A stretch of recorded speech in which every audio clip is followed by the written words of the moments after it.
11 seconds, an abandoned pet is put down due to overpopulation. Imagine if it was your pet that ran away and was put down due to there not being enough room in shelters.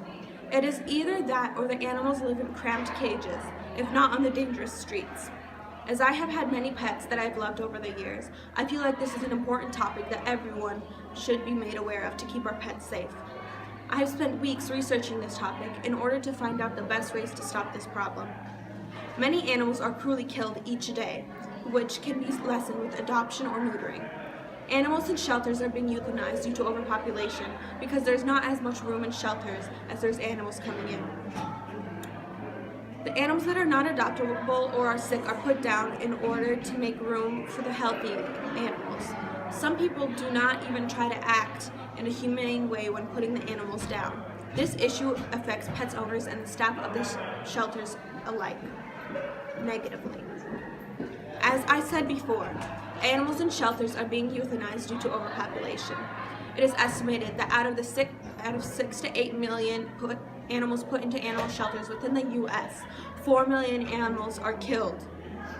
This is not completely accurate since shelters are not required to keep statistics of the animals they put down. This estimate was taken by getting the information from the shelters that did keep score and multiplying it by how many shelters did not keep score. According to PETA, euthanasia literally means good death, and true euthanasia delivered by an intravenous injection of sodium pentobarbital is painless, quick, and dignified. The American Veterinary Medical Association and the Humane Society of the United States completely support this method of putting the animals down. Because there is not as much room in shelters as there's animals that need somewhere to stay, the animals that are not adoptable or are sick are put down in order to make room for the healthy animals. An example of when a shelter might euthanize an animal, according to Dr. Phil Zeltzman, a veterinary surgeon that is board certified, is when they are sick. If a cat has a cancerous mass on its lower jaw, they have the option of removing that jaw. Instead of using money to give the pet the treatment it needs, they choose to simply end its misery by putting it down. The shelters take in so many abandoned or stray animals that they cannot afford to give the animals the care that they need. This means that an animal that could have given joy to the owner does not get that chance. They are put down before they could make a difference in someone's life. Some people do not even try to act in a humane way. Using a shot of sodium pentobarbital, the humane and painless way of putting them to sleep, it is not the only way this is done. Some shelters use other methods that are cruel and can be extremely painful to the animals. Gunshots, gas chambers,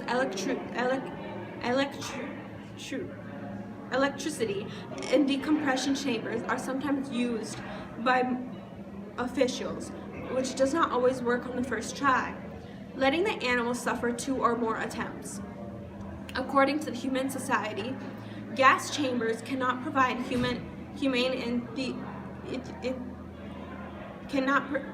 humane death for shelter populations.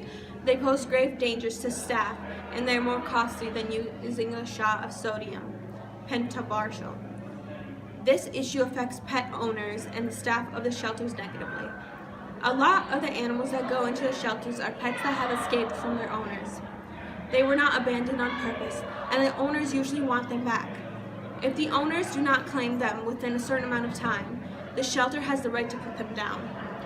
Only 25% of dogs and 24% of cats that enter animal shelters are adopted.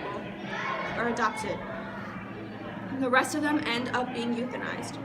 The shelter workers themselves do not want to end the animals' lives, but they usually do not have a choice. Nina Steveley, a director of Animal Services, says that a shelter might receive about 24 puppies and kittens carried in by the boxel and only 2 or 3 adopters. This makes it difficult to house all of the animals. All of the unadopted animals end up being too hard to take care of, with new animals coming in every day. The shelter workers end up having to put them down to make room for the new ones. In order to lessen the amount of animals coming into the shelter, and therefore being put down, it is by sterilizing them or adopting them before their time runs out. American Humane believes that all the dogs and cats adopted from public or private animal care and control agencies must be sterilized before being allowed to leave the shelter, and supports passage of state laws mandating this practice. They also support the establishment and operation of low-cost spay/neuter clinics. All pet owners should also make sure that their pets have some sort of identification on them at all times. If the pets are able to be identified, they could be returned to the owners. And if the animals in the shelters are neutered, then they will not make more strays when out of captivity. If all pets with owners that still wanted them had some identification, the amount of animals in the shelters could be getting greatly reduced. And if the pets are already sterilized, the shelters would not have to pay as much to neuter them. It does not cost a lot to buy identification for the pets, and the animals would already be sterilized. In order to get shelters to sterilize the animals, money is needed in the shelters. To get this money, donations and laws requiring the procedure are needed. If people want to make a difference outside of their home, they could donate to shelters that house an overload of animals in need of sterilization. They could also sterilize their own pets to keep them from breeding with other strays. This will also keep the animals from breeding if they run away and end up in a shelter. Make sure that your pet wears an identification tag, rabies license, and city license. In this, you should include your name, address, phone number, and pet's name. You should also consider microchipping them and keeping that information updated. It does not cost a lot to do all of this. Microchipping your animal usually costs $45.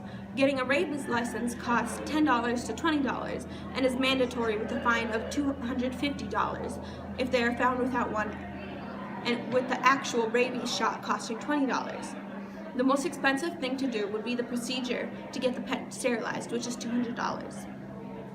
With less animals being found and not returned to their owners, less animals would have to be killed in the shelters. If everyone started sterilizing and putting identification on their pets right now, within 10 years, I believe that the number would drop drastically. Not only would less animals be killed, less pets would be lost.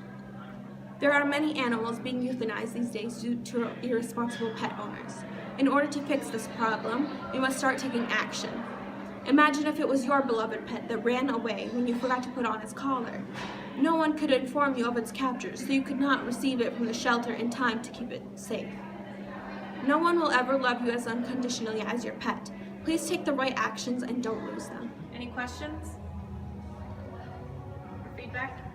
I like the passion that you had behind your topic. I could tell that you really cared about it. I also learned a lot in this topic too. Yeah. That you were really well prepared for your speech and like knew what you were talking about. Thank you.